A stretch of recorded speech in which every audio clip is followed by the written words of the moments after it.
E aí, gente, bom dia para vocês. Vamos ler Bíblia, vamos ler Bíblia. Hoje eu tô animada, né? Eu vi que o povo aqui na minha rua tá animado, né? Que o pessoal não tem medo da morte. Fica fazendo festa aqui embaixo. E aí eu fiquei feliz, né? Porque mostra que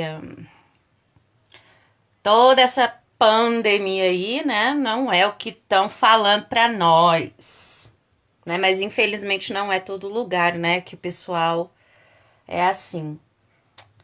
Bom, tomara que dure, né, mais tempo. Porque realmente, gente, aqui onde eu moro, o pessoal é super tranquilo. Eu nem tenho a sensação de estar vivendo aí nessa fraudemia, né? Eu não tenho essa sensação. Mas pelo que eu vejo aí dos irmãos, tem lugares que tá bem complicado, né? Infelizmente.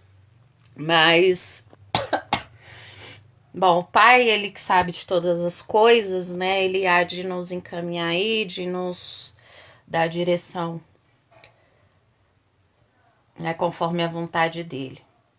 Porque nós sabemos que tudo isso daí é consequência, né? De muitos pecados, né? Que a gente veio alimentando aí, né? Durante os últimos anos, né? Infelizmente. Por conta dos prazeres momentâneos, né? O pessoal foi aceitando aí das ofertas do capiroto, né? E hoje a gente está colhendo os frutos, infelizmente. Mas é assim mesmo, né? Que a nossa alegria, a nossa felicidade esteja com o Pai, né? Esteja nele a nossa esperança, para que a gente não desfaleça, né? Diante de tanta coisa ruim que a gente vê, né? Diante de tantas mentiras e enganos desse mundo, né? Bom, então vamos lá, vamos fazer a leitura devocional de hoje, porque o alimento é muito importante, né, para que a gente se firme cada vez mais na fé, não é? Então vamos lá, segunda carta do emissário Yahu-Hanan, mais conhecido em português por João, ou John, em inglês, ou Yohanan, né, no hebraico moderno.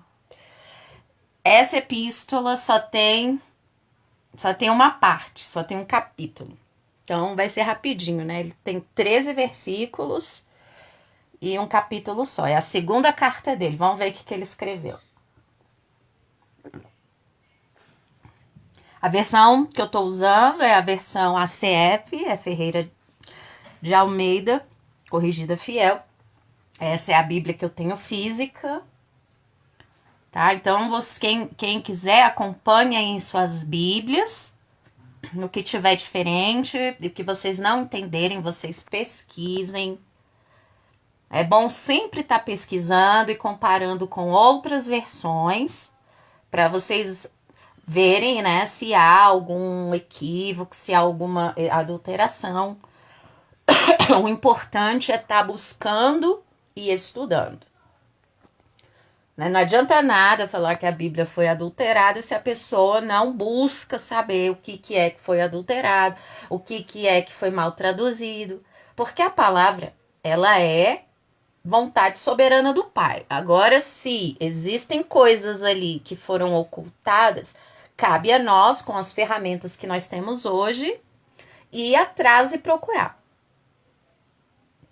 Né? Isso daí faz parte da nossa busca pelos tesouros. Não é? Então vamos lá, verso 1.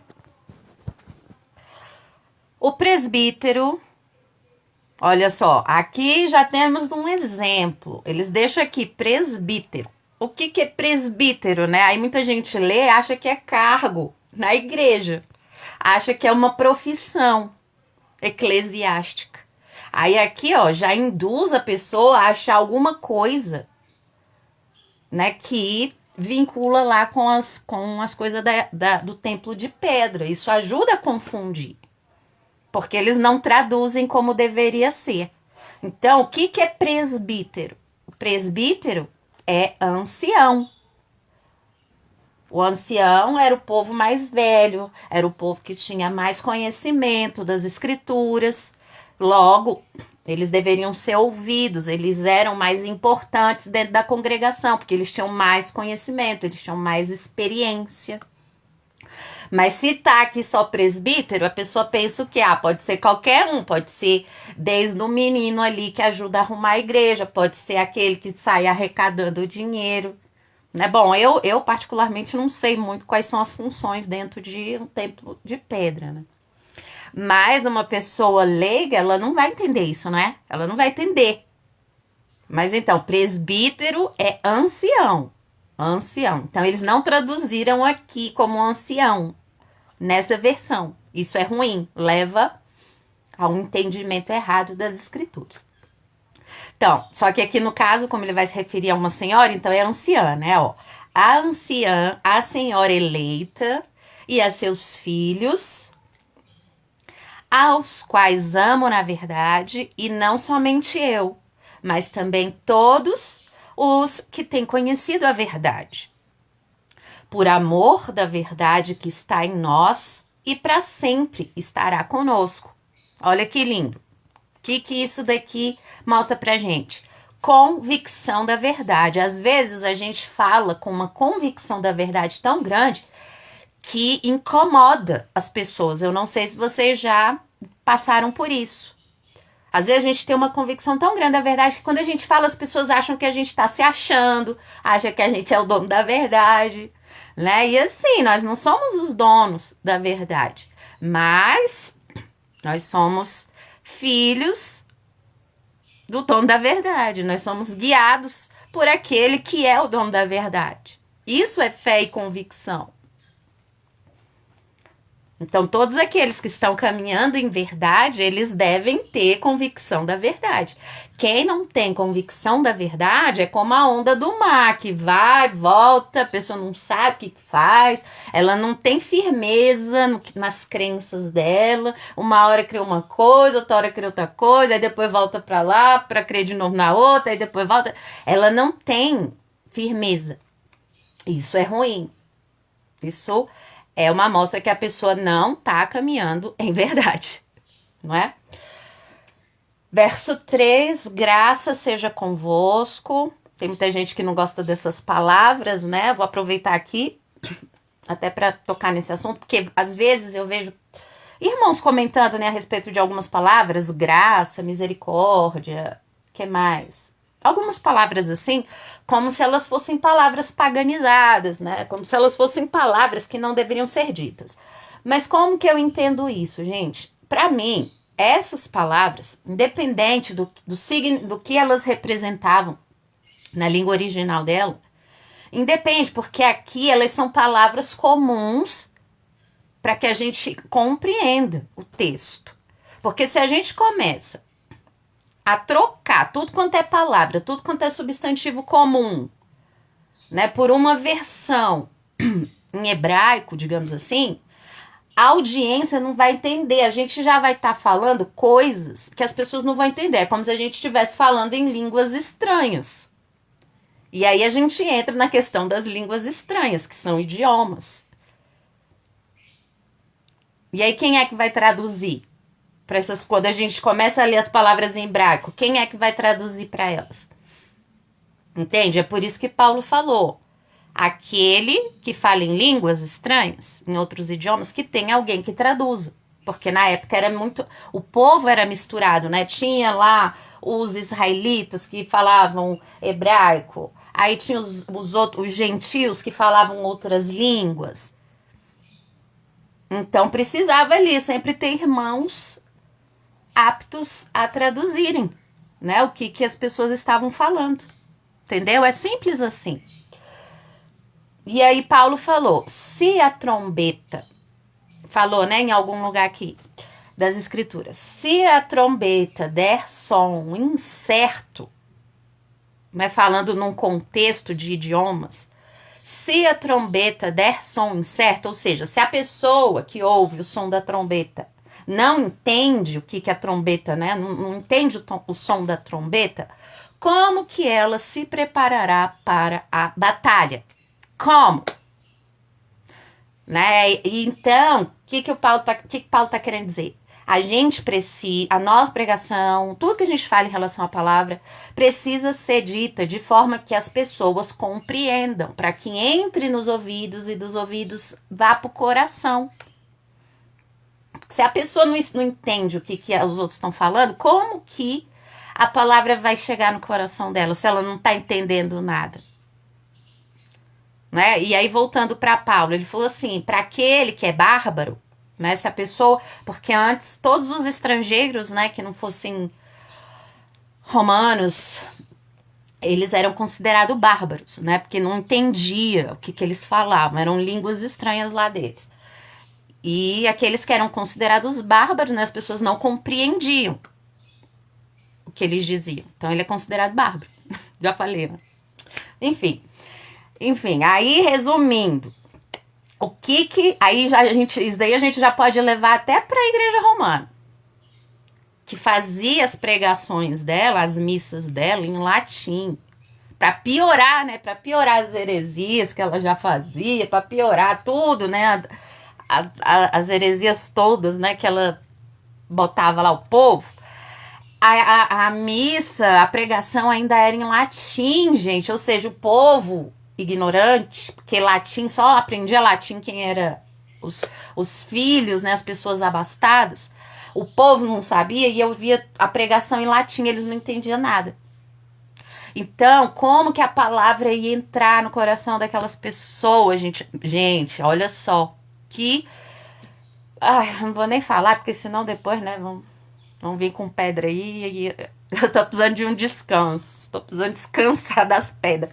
Mas então, a Bíblia era lida em latim. Eu até postei aí uns dias atrás, uma matéria a respeito de que parece que a primeira missa em português, né, que foi realizada no Brasil, foi 1900 e uns pouquinho aí, gente. Não foi nem muito tempo atrás. Olha isso. Que coisa, ou seja, as pessoas nem sabiam o que era a palavra, não sabia de nada. Ela só ouvia lá o padre falando, lendo a Bíblia em latim, depois ele explicava lá, né, dava o sermão, e as pessoas tinham que acreditar que era aquilo ali e pronto, acabou. É por isso que até hoje a gente vê aí, né, gente dizendo que a verdadeira fé é a catoliquite, né, é a católica e tal, porque é isso que ensinaram, e eles foram condicionados a pensar dessa forma e pronto, acabou, que só a igreja, só os padres, só esse povo que tem o dom aí da palavra para interpretar a palavra e tal. Olha, gente, olha só isso, tá igual o povo que seguia os fariseus, tá igualzinho, gente. E aí eu vou entrar em outro ponto importante que as pessoas me perguntam. Ah, então será que tá todo mundo condenado porque seguiu o catolicismo, ou seguiu o cristianismo, ou seguiu sei lá mais o que? Então quer dizer que tá todo mundo condenado? Bom, gente, é só a gente olhar pro passado. No tempo do Messias também tinha um monte de gente. Pense num povão lá que seguia o judaísmo lá daquele jeito errado lá. Também tinha um povão. Você acha que o povo daquela época, quando veio o Messias, eles também não se questionavam? Tipo, quer dizer que quem não crê nesse homem aí, tá todo mundo condenado. Você acha que não tinha essas pessoas que também perguntavam isso? Tipo, então pronto. Então quer dizer que todo mundo que não acredita em você tá condenado agora. Todos os do passado tá condenado. Mesma coisa, gente. Né? Então, assim, o pai sabe. Só ele que sabe quem ele tá chamando. É igual quando ele chamou lá Noé e pôr na arca, gente. O dilúvio destruiu o mundo inteiro. Imagina o mundo inteiro. Quantas e quantas pessoas não tinha? Pessoas, animais e todo mundo. Não é por isso que cada um vai dar conta por suas obras. A salvação individual. Mas não tem que ficar preocupado. Então quer dizer que todo mundo agora vai ser condenado porque, sei lá, porque não sabe o nome, porque não sabe hebraico, porque isso, porque aquilo. Gente, não tem que preocupar com isso, preocupa com a tua vida. Porque a salvação é individual e cada um vai dar conta das suas próprias obras. Né? Simples assim. Então vamos lá, continuando aqui, verso 4. Não, verso 3 ainda, né? Graça, vou falar graça, né? Comecei o assunto e acabei que desenvolvi outras ideias aí, perdi o fio da meada, né? Então, gente, graça, misericórdia, a gente pode falar assim porque a gente tem que ser entendido. São substantivos comuns que não vão influenciar. Não tem dessa coisa. É igual assim, tem uma... Lá vai eu de novo, né? Existem várias palavras em grego, várias. Tipo, verdade, a própria palavra verdade, aletheia, também era considerado um espírito no passado. Porque os pagãos, eles tinham isso, eles espiritualizavam, né, as coisas também. Por isso que a gente tem que ter cuidado com isso. Não que a palavra seja um espírito ou um demônio, porque em grego é até daimons que chama, né, esse tipo de palavra. Essas palavras aí, aletheia, sei lá, tem várias palavras gregas que são consideradas daimons ou demônios. Olha só que coisa esquisita, né? E aí quer dizer que agora a gente não vai poder usar a palavra porque os gregos consideravam as palavras, esses daimons. Então quer dizer que a gente tem fé mais no que os gregos falavam do que nas escrituras? Percebe? Então a gente tem que tomar cuidado. Hoje, senão a gente volta com a mesma... Como é que fala? Ai, deu um branco agora.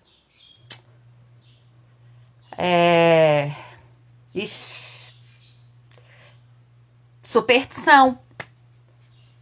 Aí as pessoas, querendo ir para a verdade, elas acabam voltando às superstições. Que superstições? Ai, não pode falar essa palavra porque ela significa demônios na Grécia Antiga. Elas eram demônios, tá. Então a gente tem que ter sabedoria, para saber quais palavras a gente tem que falar numa boa, porque as pessoas vão entender porque é o nosso idioma, e quais não se devem falar, como, né, no caso dos nomes próprios e coisas desse tipo, tá bom? Então vai, graça seja convosco, misericórdia e paz. Shalom. Por que shalom é melhor do que paz? Porque em hebraico, shalom vai além de paz. O significado é muito mais amplo. Shalom é completude. Shalom é uma completude. Quando a pessoa está em completude, ela está em paz, ela está satisfeita, ela está bem, né, com o pai. É assim. Ela tá bem de saúde, que envolve saúde também. Ou seja, é uma completude do ser. Uma completude interior. Por isso que Shalom é muito mais forte do que somente falar paz. Então, todas essas coisas boas aí da parte do Elohim Pai e do Adonai, Senhor, Yahushua HaMashiach, o Filho do Pai, em verdade e amor. Verdade e amor. Tem verdade e tem amor também, porque a verdade dói, né? A verdade machuca, então lá vem o amor junto para poder, né, dar uma amenizada na coisa aí. Né? Vamos lá, verso 4. Muito me alegro por achar que alguns de teus filhos, Senhora eleita, andam na verdade. Estou muito feliz, né, por saber que alguns dos seus filhos andam na verdade, assim como temos recebido o mandamento do Pai. E agora, Senhora, rogo-te, peço-te, não como se escrevesse um novo mandamento.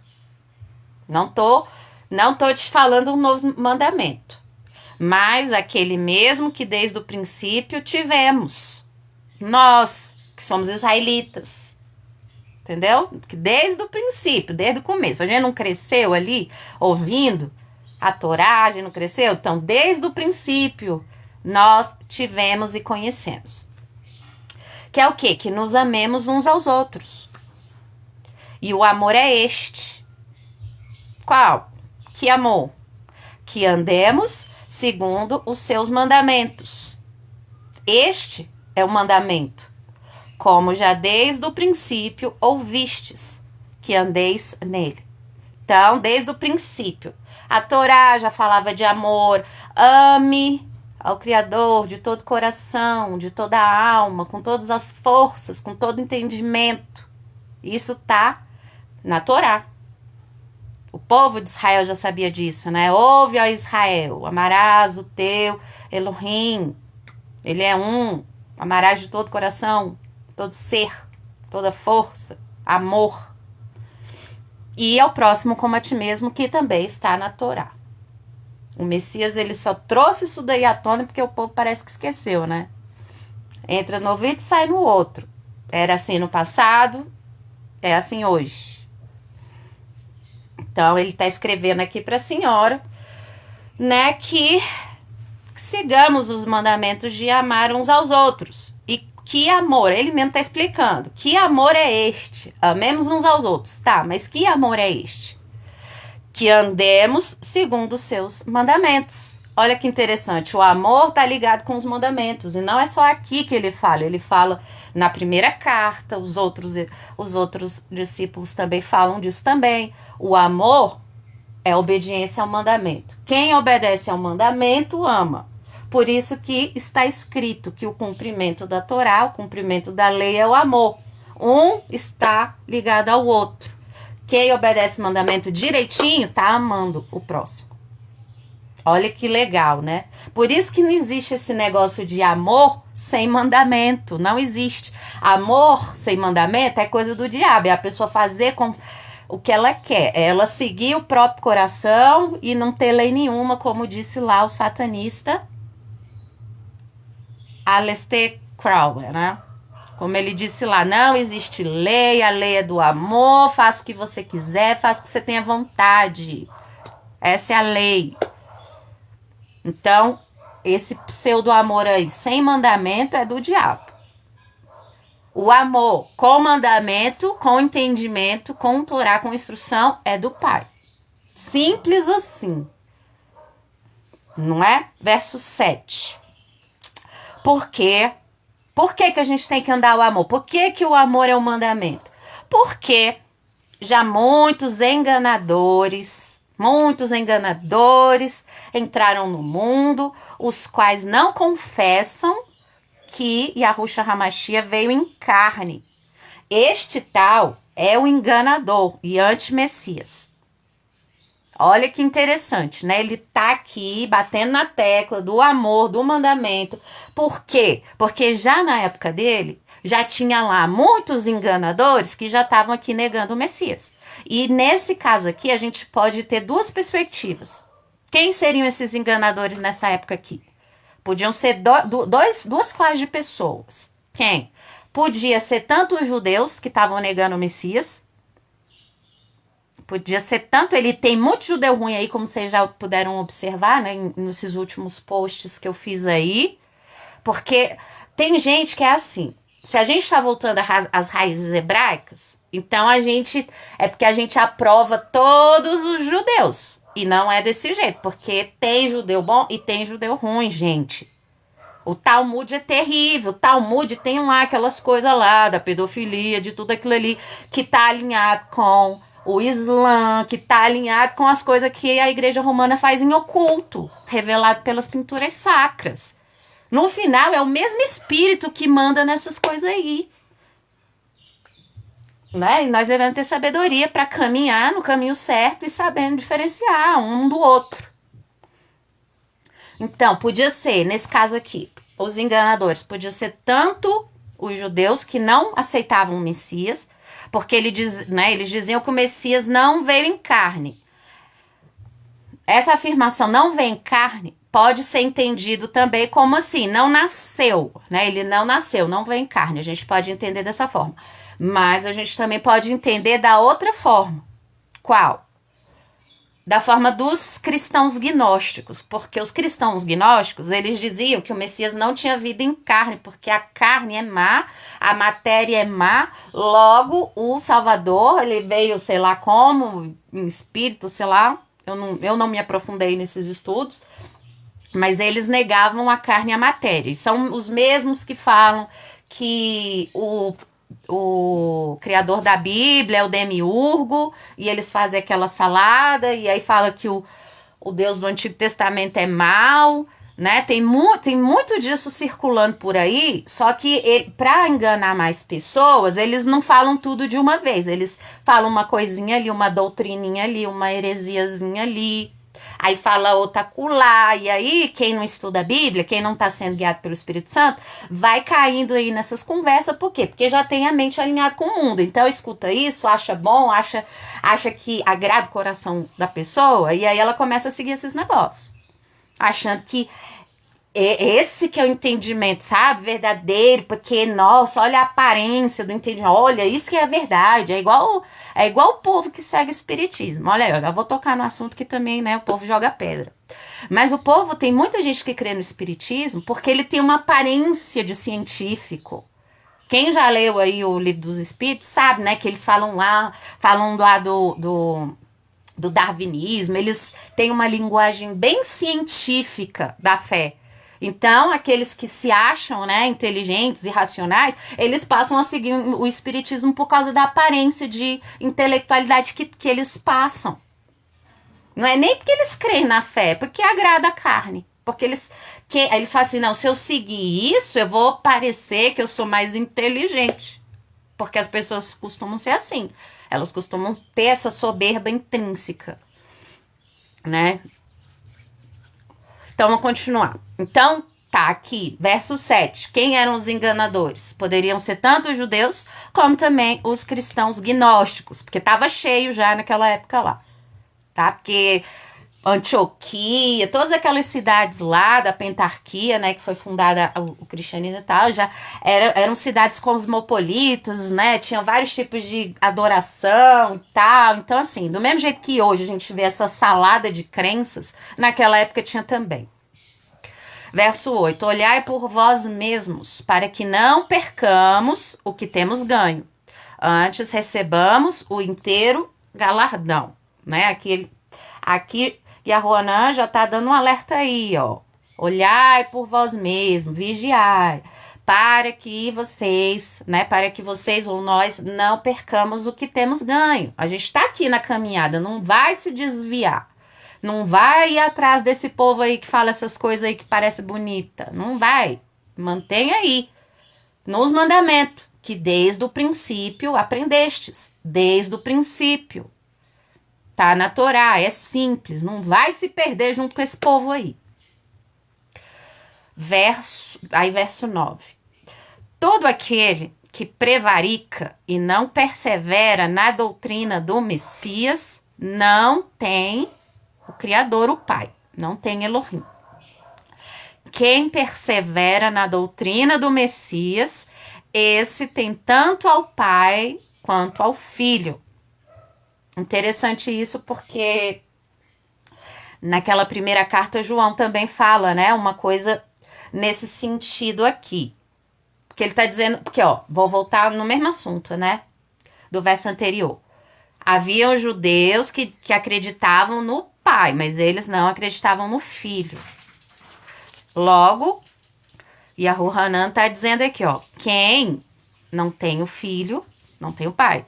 Quem né, diz que tem o pai, mas não acredita no filho, não tem o pai.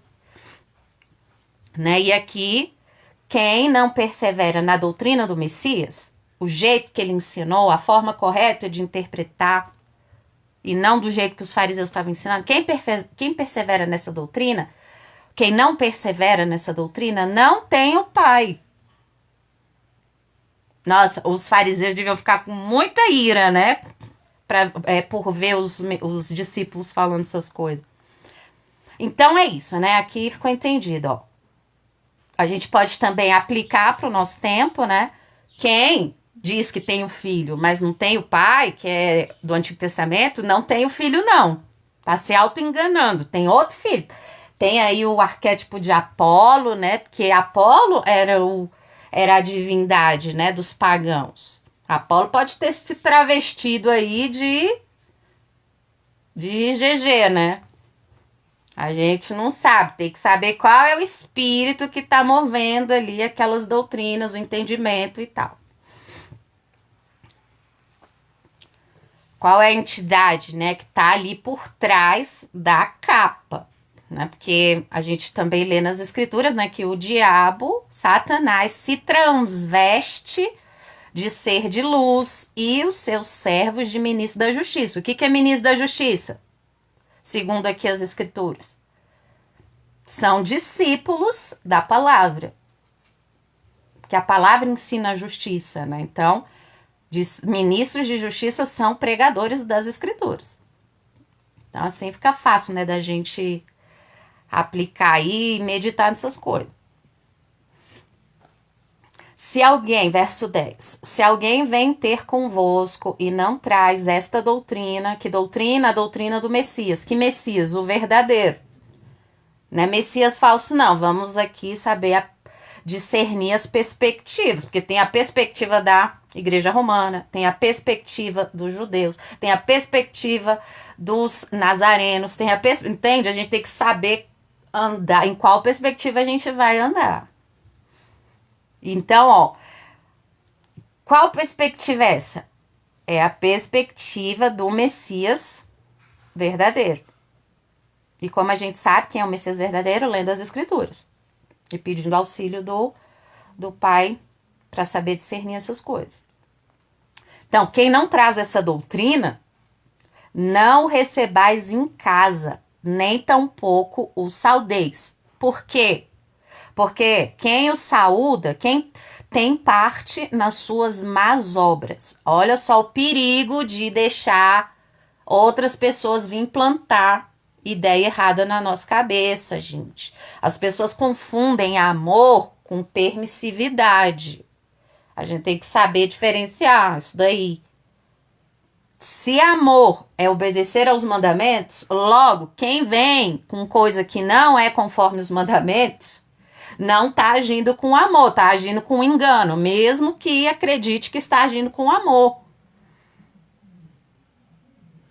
Não é? Então, nós devemos permanecer no ensino que o Messias ensinou. Será que o pessoal lá que fundou a Igreja Romana permaneceram nesse ensino? Será que eles permaneceram nesse ensino? Aí veio lá Marcião dizendo que o Deus do Antigo Testamento era mau, sendo que o Messias falava que era bom. Será que ele permaneceu na doutrina do Messias? Será? Vocês têm que se perguntar essas coisas para saber no que vocês estão crendo de verdade. Né? Onde que errou? Será que quando os discípulos lá, né, que se associaram a Constantino, será que eles estavam agindo conforme as escrituras? Ou não? Será que eles estavam querendo poder e glória? Ou não? Será que eles estavam querendo fazer... será que eles estavam querendo... Será que eles estavam agindo, né, igual esses religiosos que a gente vê hoje por aí, que quer só oprimir o povo, que quer dominar sobre o povo, ou a gente estava vendo humildade?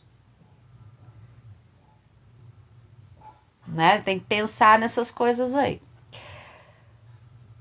Então, se alguém chega com doutrina diferente, se alguém chega plantando coisa errada na mente, não saudeis, não recebais, não dê ouvido para o que eles falam, bloqueia. É isso que está dizendo aqui. Ninguém tem que ouvir o que o outro tem a dizer, não. Porque às vezes a gente vê isso, né? Ai, porque tem que ouvir o outro lado. Quem ensinou isso daí? Só se foi o diabo que ensinou.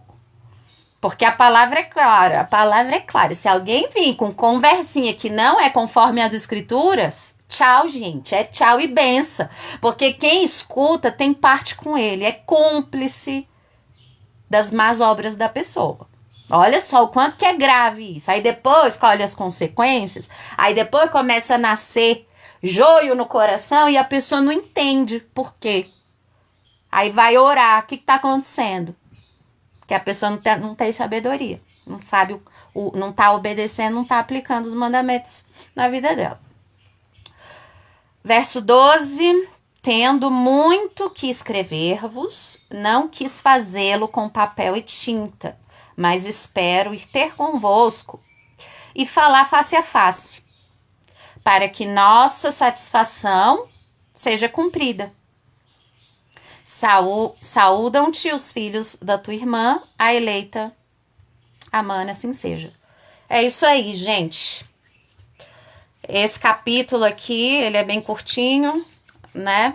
Mas aqui a Ruhanan, né, revela e confirma, né, essa questão do amor e dos mandamentos. E a Ruhanan, João, ele tá sempre falando dessa questão do amor, né? Tanto é que o chamam, né, de discípulo do amor e tal. Mas ele ensina também o que é esse amor. O amor é a prática dos mandamentos. Esse é o amor. Quem diz que ama e não pratica os mandamentos, não ama. Tá seguindo outra coisa, que não é o amor da Bíblia. E o cumprimento da Torá é o amor. Por isso que quem ama obedece naturalmente os mandamentos. Não matarás, não cobiçarás, não darás falso testemunho. Né? Nos 10 mandamentos nós temos aí o resumo, né, dos princípios que o Pai deixou para nós. E nos outros estatutos, né, ele tem aí exemplos, né, na vida civil e tal, de como, né, as pessoas poderiam amar. E aí, por meio desses testemunhos, a gente medita e aplica na nossa vida. É assim que a gente obedece os mandamentos com sabedoria. Tá bom, gente? É isso aí. Vou ficar por aqui, né? Fica aí mais uma leitura devocional para nossa edificação, né? E que o Pai abençoe aí, dê sabedoria, dê discernimento, dê conhecimento, resplandeça da luz dele, da maravilhosa luz, né, que ilumina os nossos caminhos, né, pelo testemunho e sacrifício do Filho que ele enviou, né, para que por meio dele nossos pecados pudessem ser expiados, né, para que nós pudéssemos voltar a poder ter comunhão com o Pai. Tá certo, gente? Um abraço, bom domingo para vocês e até a próxima aí, tá bom? Beijo.